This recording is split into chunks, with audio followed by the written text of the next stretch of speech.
yourself and relax your body.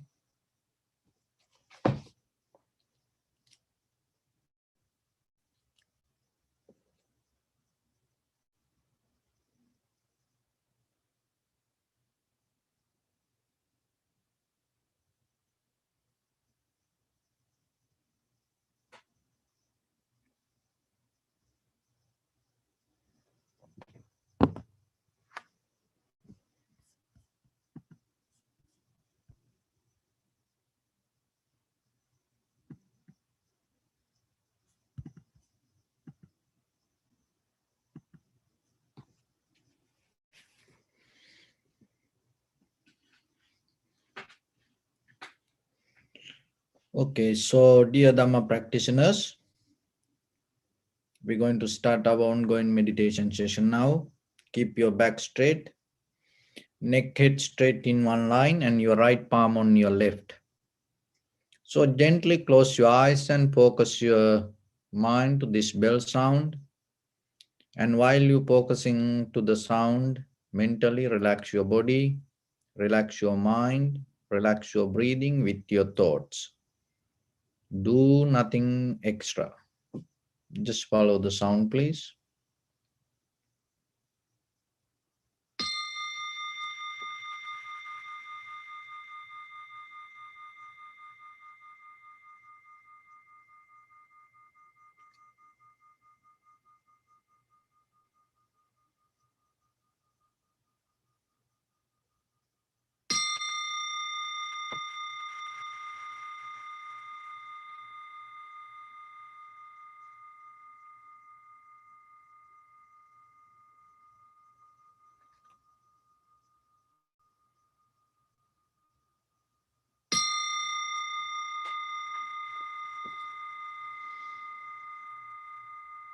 Namo tassa bhagavato arahato samma sambuddhassa. Namo tassa bhagavato arahato samma sambuddhassa. Namo tassa bhagavato arahato samma sambuddhassa. Homage to the Blessed One, the Exalted One, the fully enlightened One. So bring your attention to your body. Scan head to toes 3 times yourself and say Swapatveva, or may I be well and happy. 3 times.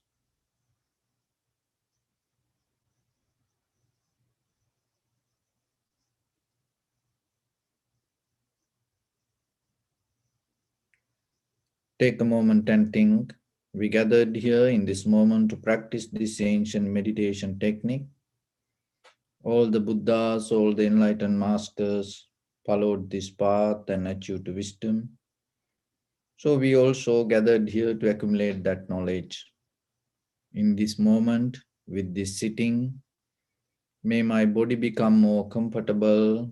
May my breath be more smooth. May no difficulties come to me. May all the success come to me. Also think for a moment. This is the last moment we are spending in this very lifetime. And detach your mind from all your past memories and as well as any kind of future thoughts. Just try to remain in the present moment, focusing to the sensation of your inhalation and exhalation. And then later observe the body, feelings, thoughts, and the phenomena. So in the beginning, we're going to relax our body step by step. Following my words mentally, relax your body, please. Relax your head. Relax your forehead. Relax your eyebrows. Relax your eyes. Relax your ears.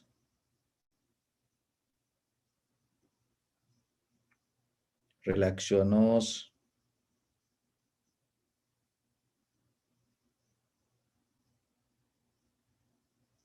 Relax your upper lip.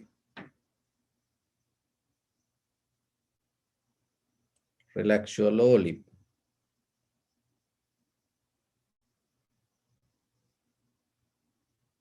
Relax your chin.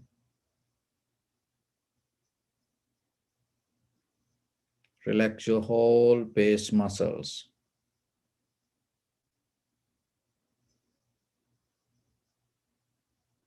Relax your teeth.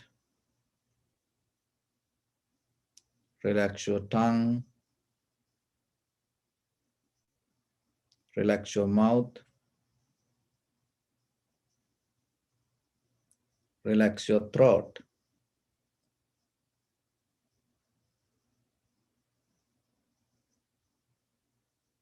Relax your neck.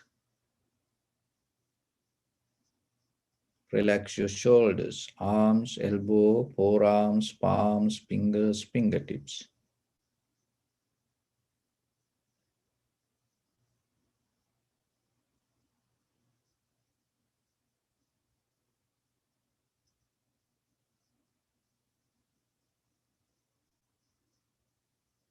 Relax your spine and relax your whole back muscles.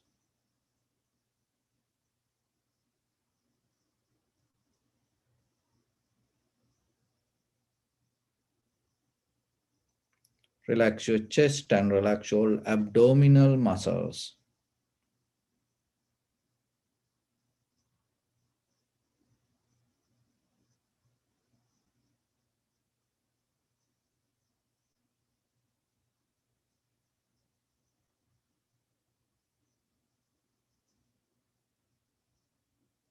Relax your lungs.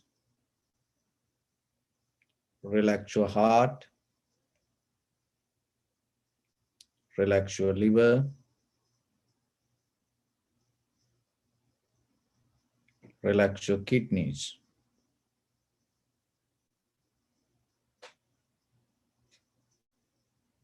Relax your gallbladder. Relax your pancreas.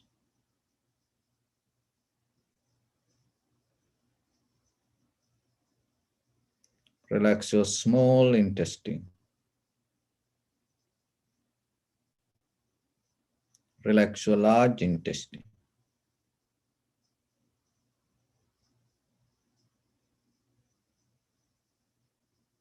Relax your all abdominal organs.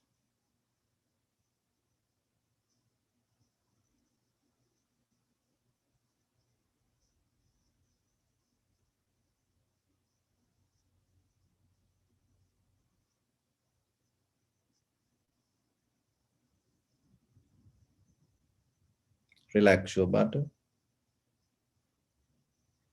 Relax your thigh. Relax your knee. Relax your calf muscles.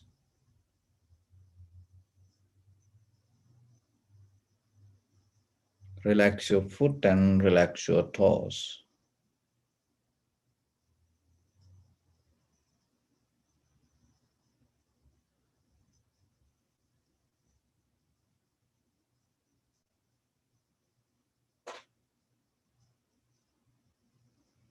Relax your whole body muscles, tendons, ligaments, bone marrows, and whole skeleton.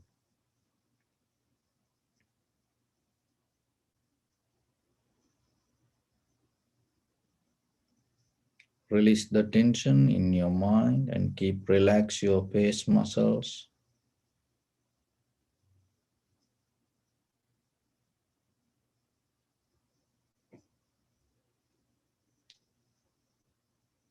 Now slowly and gently place your attention in front of your nose and your upper lip area.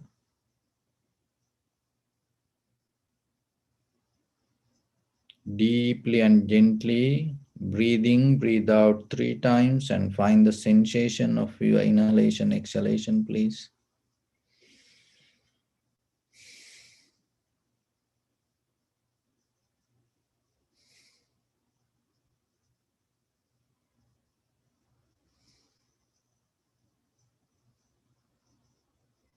And slowly observe the sensation, and through the sensation, recognize this is inhalation, this is exhalation. Do nothing extra. So when you observe, remember your mind should be 100% awake, and you have to use your maximum strength, and you have to have the clarity without any doubt regarding the sensation. Remember that 3 qualities always, each and every moment.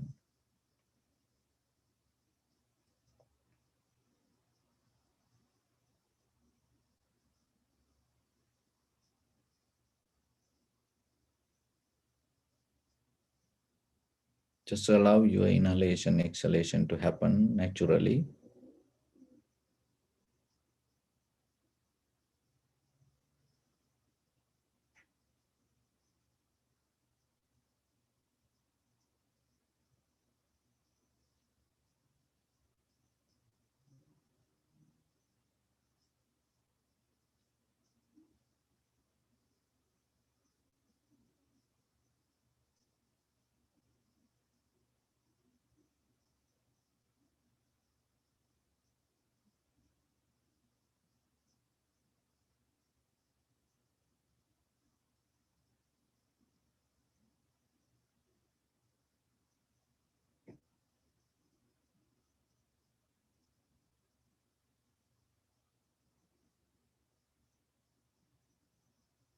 If your mind go here and there, bring it back again and again.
Keep your attention to the sensation of the inhalation, exhalation.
Bring your attention to your body. Observe head to toes, your whole bodily structure.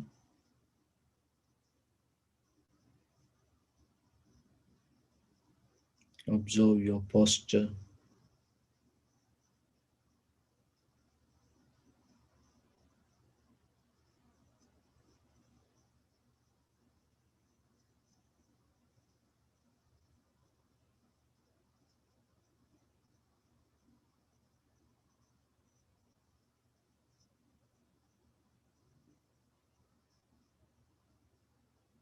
See what you recognize as your body.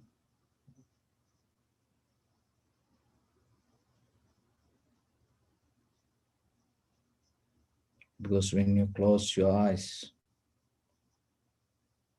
you cannot see yourself.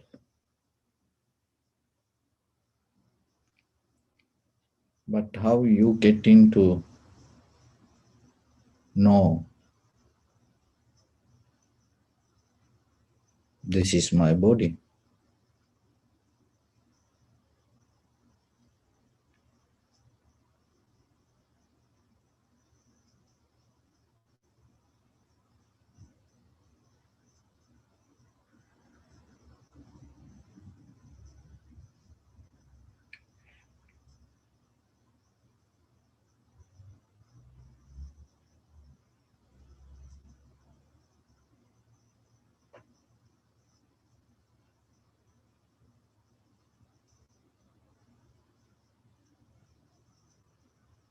Don't think.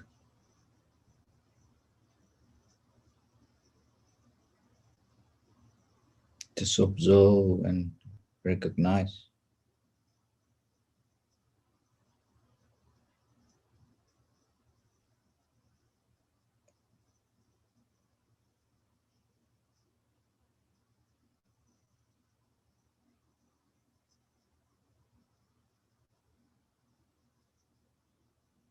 You hold the feelings.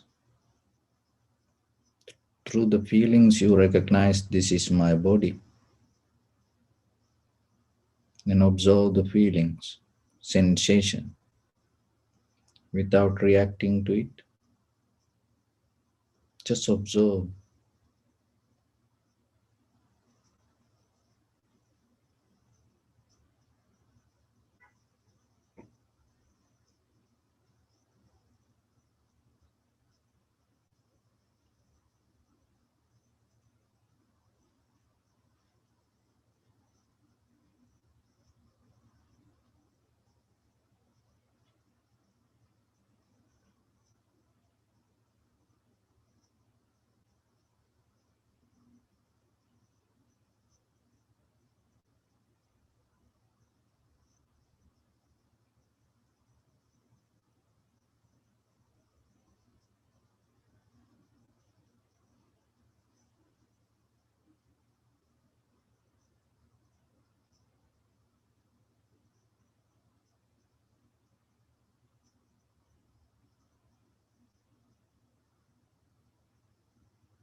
So if your mind go here and there, you disconnect from the feelings or recognition. So that's mean mind should be available to recognize the sensation.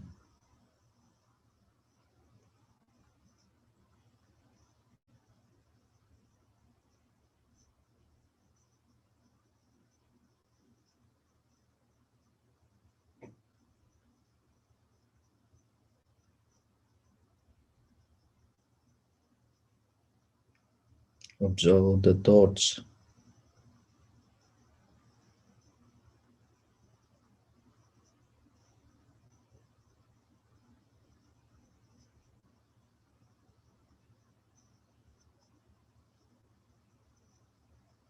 When you observe the thoughts,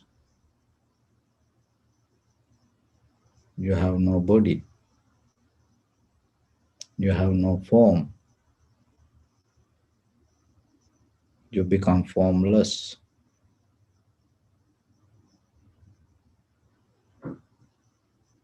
When you become formless, there's no feelings.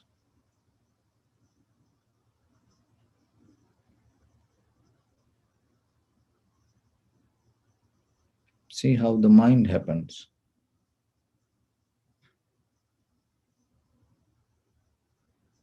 Thought arise according to necessary conditions.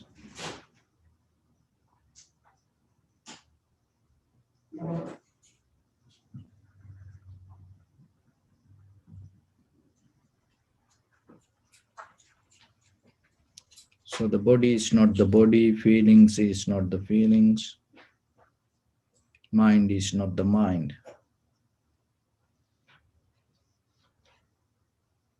This all reflection of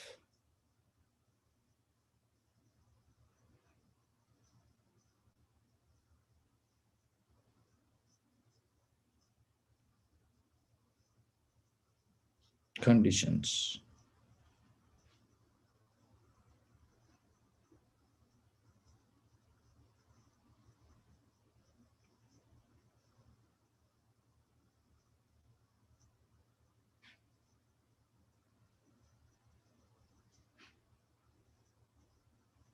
Nature of the conditions always change.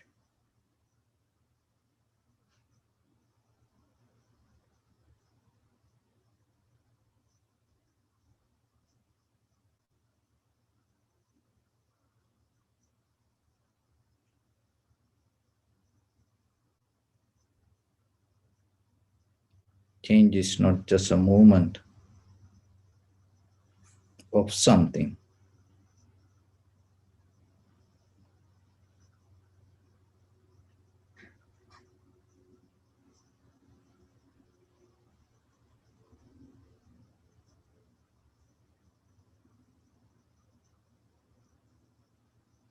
The entire moment of experience arising, existing, and disappearing.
Bring attention to your body.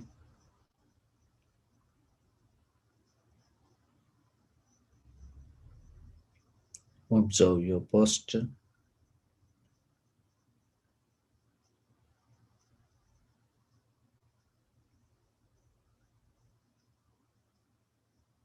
We cultivate loving kindness and compassion in our heart and radiate it as a light. Through entire your compound, village, city, state, country, world, around this universe. Also as far as you can through galaxies, other planets, stars.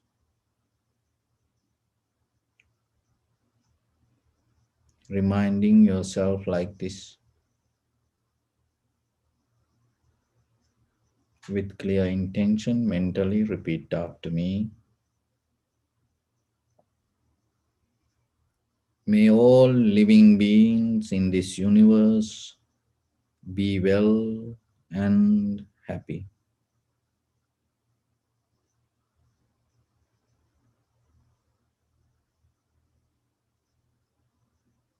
May everyone be happy and safe, and may their hearts be filled with joy.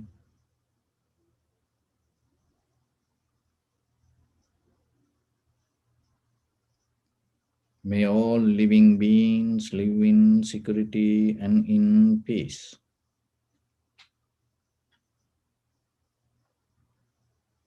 Beings who are frail or strong,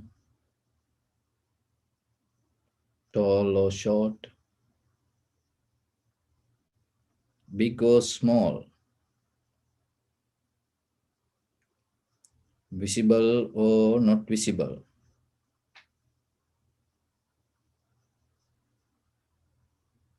near or far away,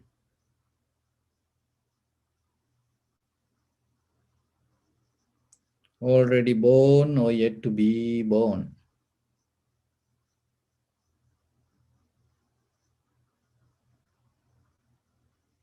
May all of them dwell in perfect tranquility.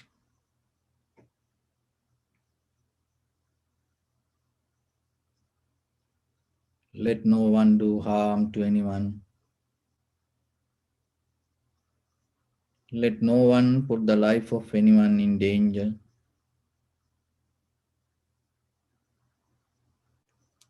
Let no one out of anger or ill will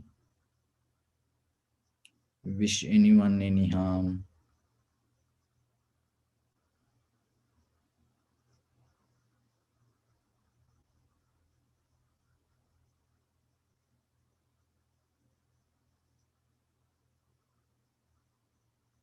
Expand the loving kindness and compassion beginning from your heart forward. Visualize yourself and send it as a light.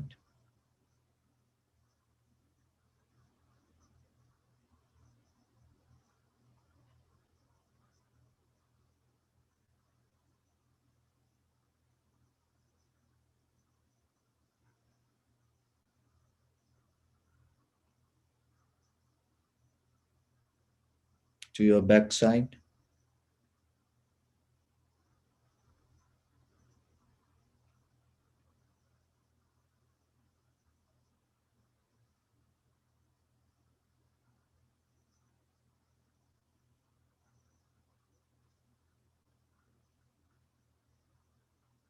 to your left side,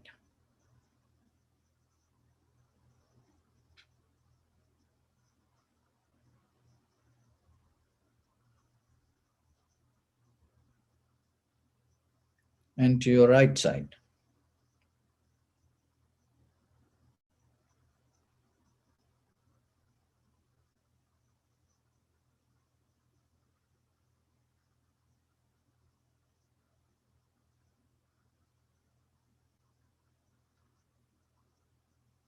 Downward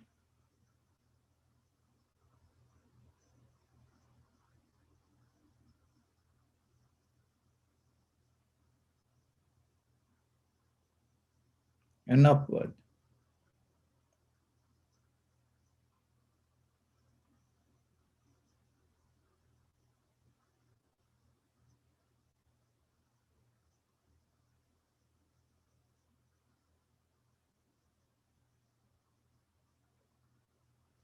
To all six directions at once, like the moon, the sun, spread the light, spread the energy without any condition, without any limitation, without any resistance or without any judgment. Let your heart to shine with the loving kindness and compassion from the bottom of it with the maximum effort to the highest, wishing yourself, may all living beings in this universe be well and happy.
Say sadhu, sadhu, sadhu.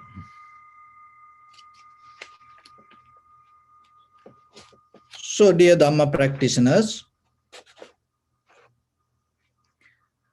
there was a boy, and by birth he had only one arm. So everybody used to make fun out of him.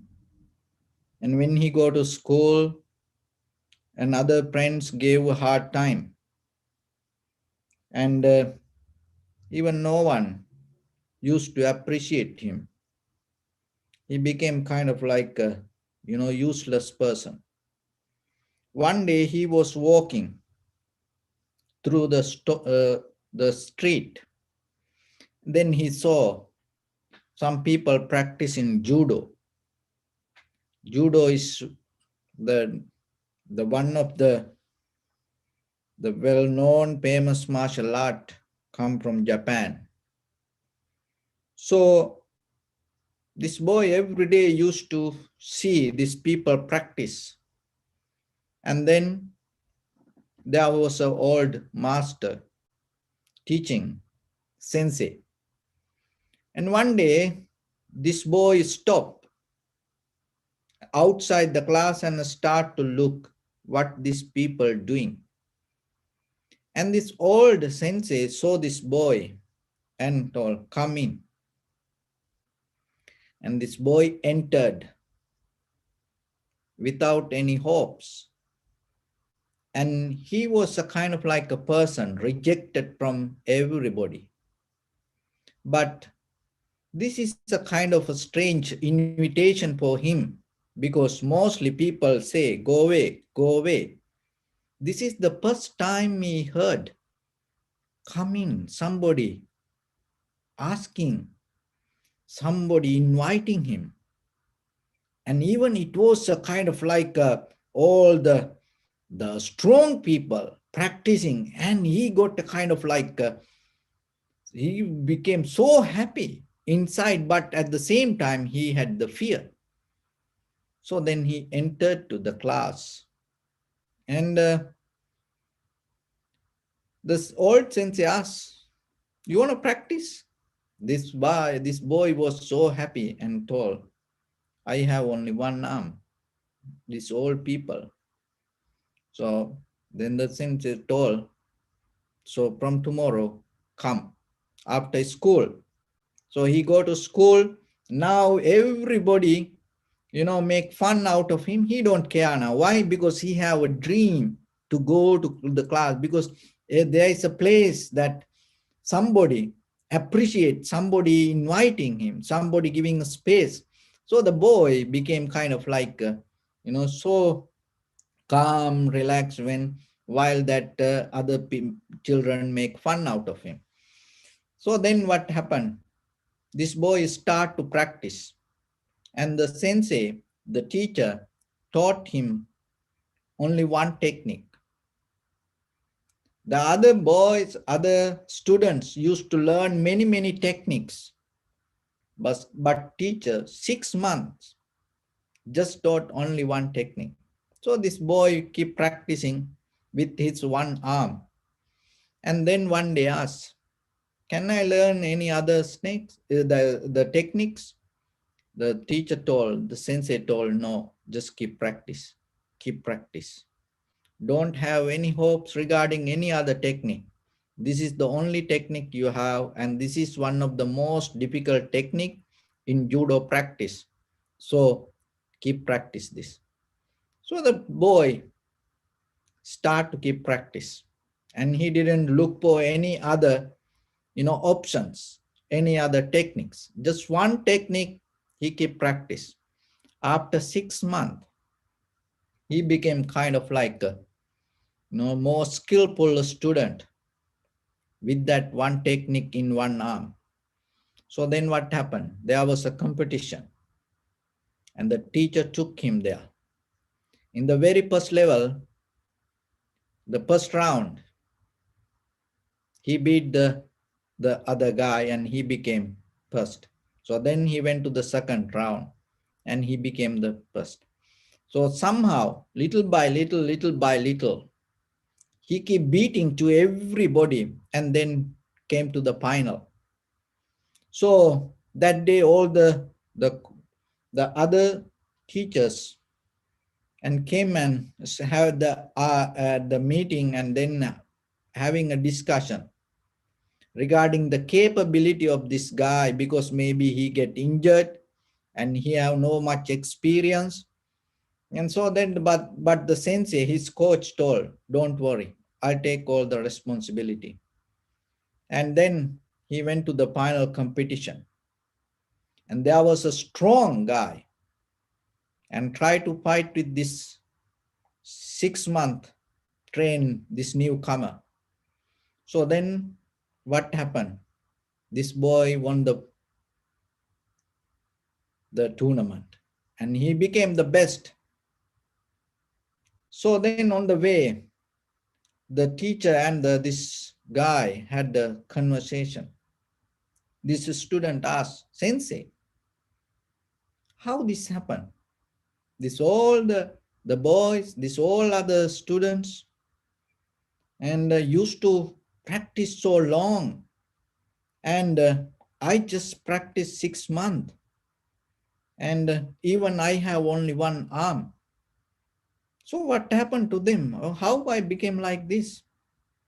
So then sensei told, "One thing, you practiced one technique and you became so good with that technique, and you mastered that technique, and then you deeply have the confidence you didn't see that because you don't have any other options, and then you always look for that, you go for that, you don't have any other choice." And for them, what happened? They learn many techniques, and mostly they practice to tackle other guys, the other opponents, other student, and thinking they have two arms. They practice to fight for two arms. So when you go with one arm, there are half of skills cut down. And that way you win 50% already when you go there. Why? Because they have no opportunity to grab you. Another thing is that the lack of the trust that they have, because you are one arm, and they overconfident themselves. Oh, this guy have only one arm, so I have two arms. And so, and overconfidence lose their other 50%. So remember in your life, when it comes to meditation, and even when it comes to in day-to-day life, sometimes you can see very easily what you lose, what you don't have. But in another way, you don't see what are the capabilities, what are the opportunities that you can get out of it. If I bring another story, as you know, David and Goliath, when they have the fight, the Goliath was the big, huge monster. And the David, everybody ran, and then the David had told, he's so big. Everybody complained, don't go, he's so big. Then the David told, he's big. Because of that, my target not going to miss. So, dear devotees, remember in life, when it comes to life, it is more important the way you behave with your own mind, not with the society, not with the outside world. Because the way you talk to yourself, the way you behave with your own mind, the way you develop things inside you, end of the day, going to become your life. So then always remember, there is no choice for you. Don't try to depend on others in day-to-day life. That is the one of the most important teachings when it comes to the Buddha's teaching. Be a lamp to yourself, be an island to yourself, be a master to yourself. That doesn't mean you developing kind of like a very self-centered, egocentric life. No, but you have the 100% responsibility regarding yourself. So then always nourish your heart with all the good qualities. And don't bring any negativity to yourself. So that is very important in the conventional life. So in the conventional life, when it comes to the very behavior of it, understanding it very carefully is very necessary for you. When it comes to Dharma, there are two words. Dharma, Dharmata. So it's kind of like fundamentals and the phenomena. So the Dharma is, you cannot do anything for that. It doesn't matter you like it or not, and it doesn't matter that you understand it or not, it's going to be there. As example, hardness, heat, motion, liquidity, and hardness, 4 elements. That is the Dharma, and no one can change it, and no one can get anything out of it, and it depends on itself, and it is independent, and it has a behavior, and forever it going. The hardness is a Dharma. It's a quality that itself exists. And when it comes to Dharmata, or the phenomena, and out of that, what you can understand, when you when you recognize how this behave, that observing that behavior going to teach you something. As example, there is an object and you have the eye. When the eye and the object come together, eye consciousness arise. Ear, the ear object or the sound, when the ear and ear object comes together, ear consciousness arise. That is a dharmata. So that is a phenomena. That is what you have to understand. All the scientists may be recognized the very behavior of the nature. So that's why they can create many things out of the the atom. But still, if they don't recognize the bottom of the phenomena, they're not going to get out of anything. Maybe they create something, but that doesn't mean they can get anything out of it. So that is why mostly we deal with the outside world, and we look, it is look like we hold into it and we do things, but it is finally end of the day we become a debtor to this outside world.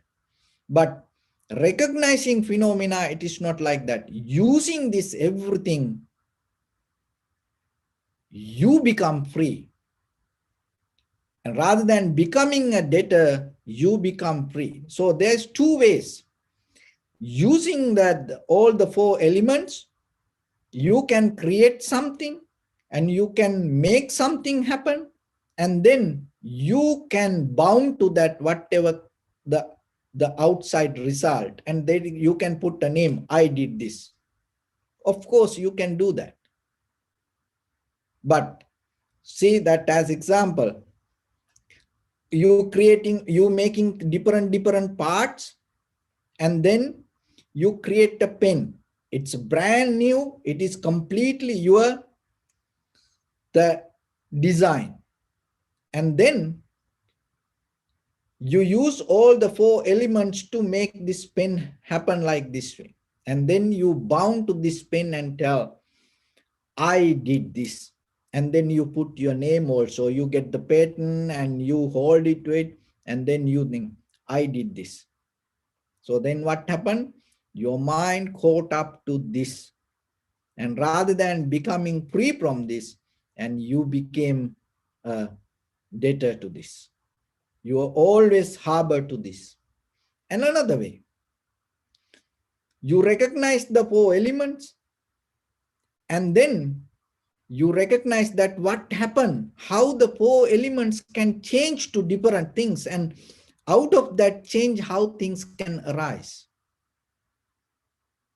Out of the change, how the things arise, whatever that arisen, also possible to change. Why? Because that all the fundamentals change. That's why you able to make this pen happen. So as example, plastic, iron, or the ink.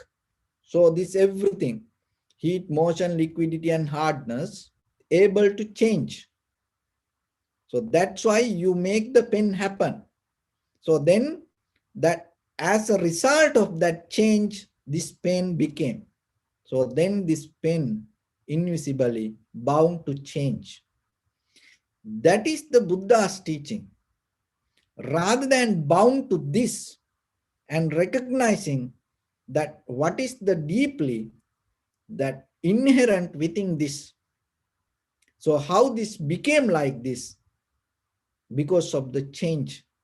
And that change, it is just not only for a one moment. It's always happening, and that happening we call existence. So when it comes to your life, in day-to-day life, that whatever you experience, then always remember, rather than getting to, or rather than analyzing, or rather than looking the outside surface level of incidents or the events or the situations or the things, and learn to recognize and how these things can happen, why these things happen. So that is what you can get. That is what called dharmata, because dharmata is happening all the time, and once you recognize, that is where you slowly phenomena, you slowly start to get out of the formations. Formations relate to phenomena. So as example, there is a eye object and you have the eye. So when these two things come together, eye consciousness arise.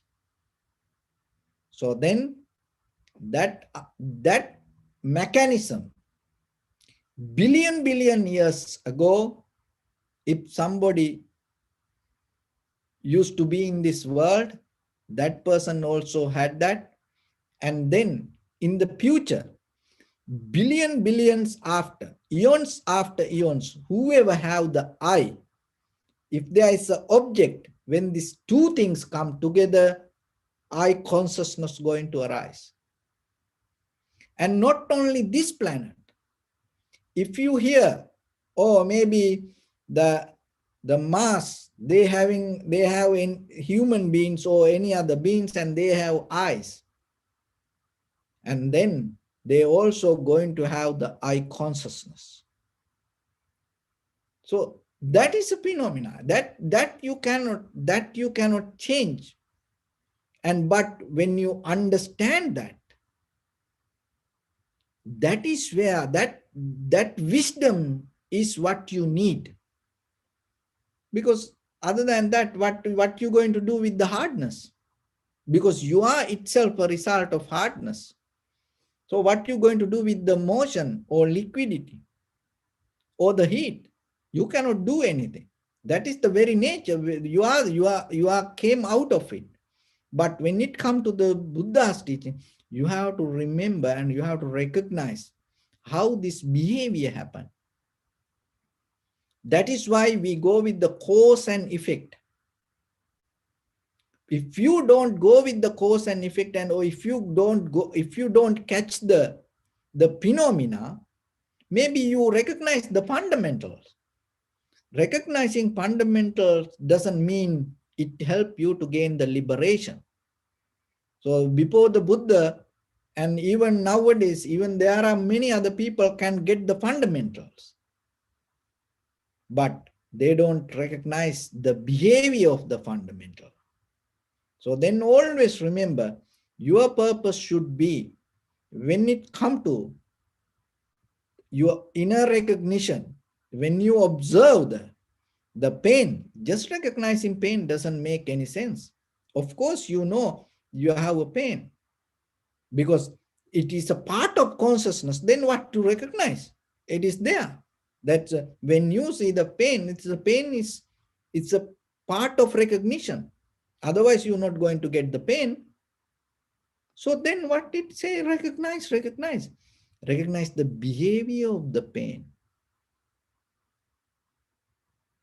So rather than hold it to the name, or rather than hold it to the shape, recognize the behavior of it.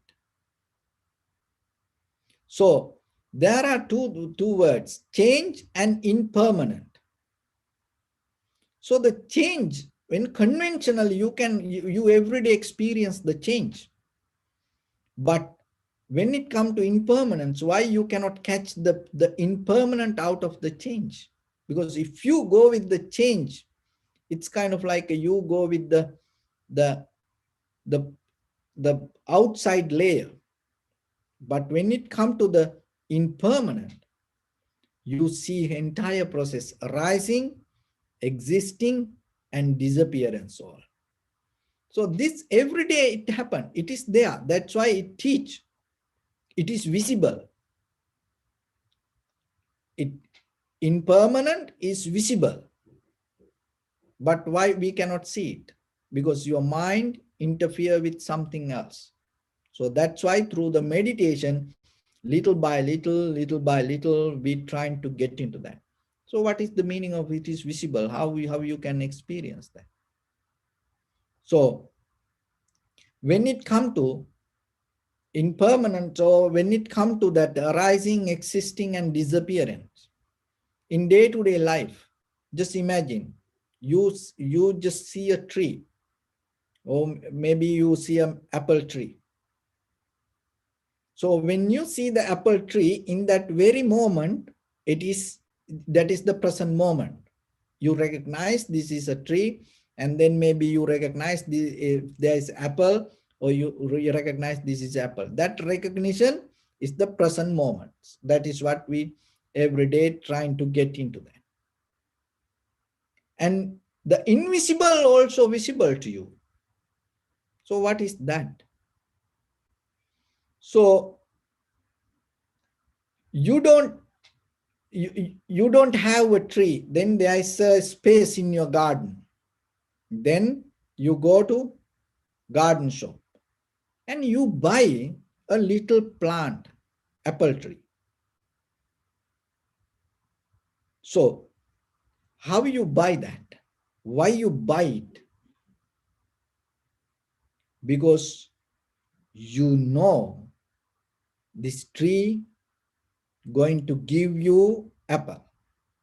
But in the moment, you don't see, like the first tree that you saw and recognize this is an apple tree. And this is a little plant, even no flowers, and even you have no idea it is capable or not to give apple, but you know this is an apple tree and it going to give apple. So recognizing the tree is kind of like you recognize the fundamentals. You, out of other trees, you get this is apple tree. But without flowers, without even becoming, young or strong, that tree, without apple, how you know this tree going to give you apple? That is the method that you use phenomena or dharmata. Because you know this kind of tree have a capability to bring the apples. That is what the Theravada, the Buddhism deeply taught. That is why. So it is a tree, just a give example. That is why you have to practice the discipline. Don't do this, don't do this, don't do it. Didn't happen to you. But when two young people get married, and you can tell what's going to happen in the future. Why? Because the marriage is kind of like the phenomenon, fundamentals. When two get married, they belong to phenomena, dharmata, and they cannot escape from that. So same like when you like for a child, it's that likeness is kind of like a fundamental. Once you have it, out of that fundamentals, the whatever the phenomena are going to happen, you have no power of it. You have no authority on it. It belongs to this phenomena. So once you know that, always you slowly get out of things. Why? Because you know if you do this is going to happen. And not only that, now, so the present moment you recognize, or as example, the fire is there, and if you put your hand, you're going to burn. It is a present moment of, experience, understanding. It's a very common. So because this is the thing that mostly we believe out of meditation, you can get something that which you don't know. In Theravada, Buddha's teaching, it doesn't talk like that way. That's why it is visible. That it's how it is visible. Like the way you go to the garden shop and buy a tree without any fruits on it, and with the hopes that this tree going to give you fruits. That's mean in that very moment, it is visible for you. It is not a hope. It is visible for you. That's why you do it. So then when it comes to your life, so whatever the action you do deeply, remember, there is a truth that you hold. That's why you keep doing it. If you don't see that it is in you, you will never get out of it. Another thing is, whatever going to happen in the future, it also visible for you. It is visible for you. It is just not, you cannot tell, oh, it is in the future, whatever happen, it will happen that way. No. That's why that's when you recognize this method, you become more careful with your bodily, verbally, and mentally action. Why? Because you know when you do something and things going to happen, it is out of your control. So then when it comes to that, regarding the future, you are able to see, and even not only that, the past also you can see. How the past you can see.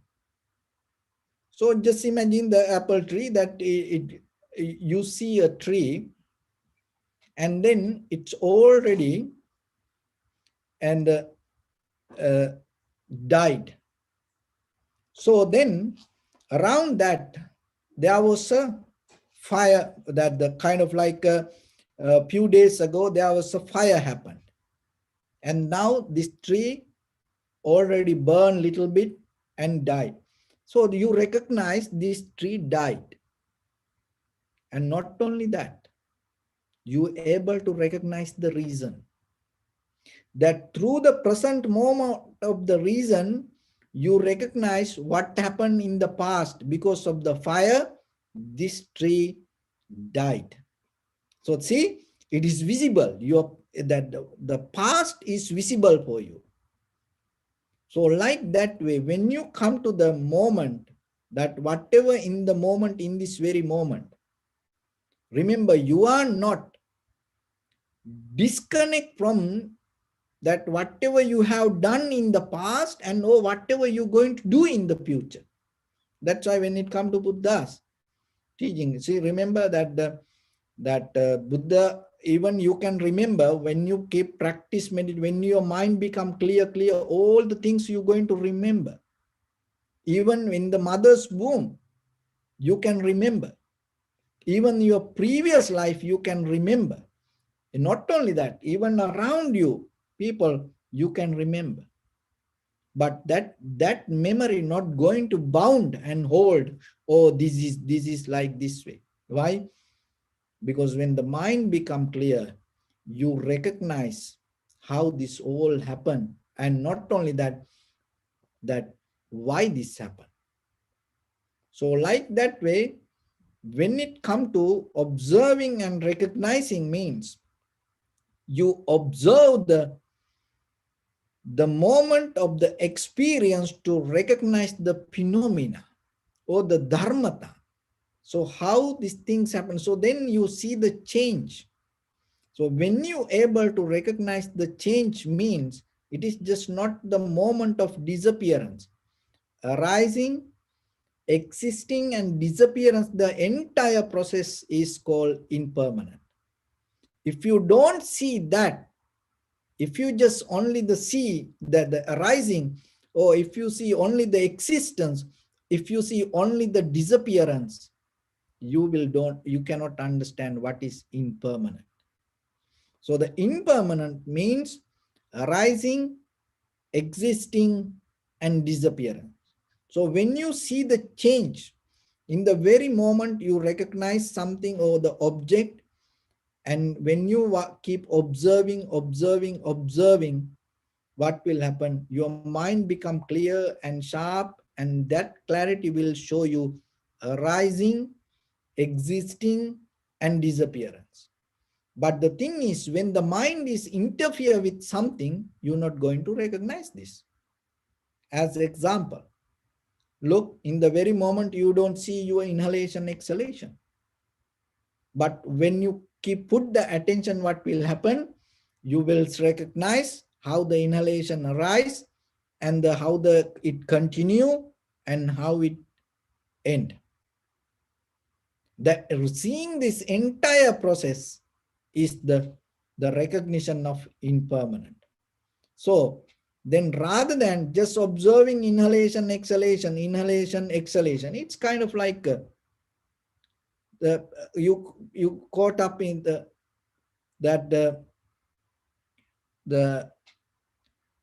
moola, or the fundamentals. So the fundamentals going to be forever in the universe. Just dealing with the fundamentals doesn't work. As example, suffering. Suffering is kind of like, the reason it's all over the universe. Whoever experience life, the suffering going to be there. Don't focus to that. Don't try to deal with it. You recognize it, but start to look how this happened.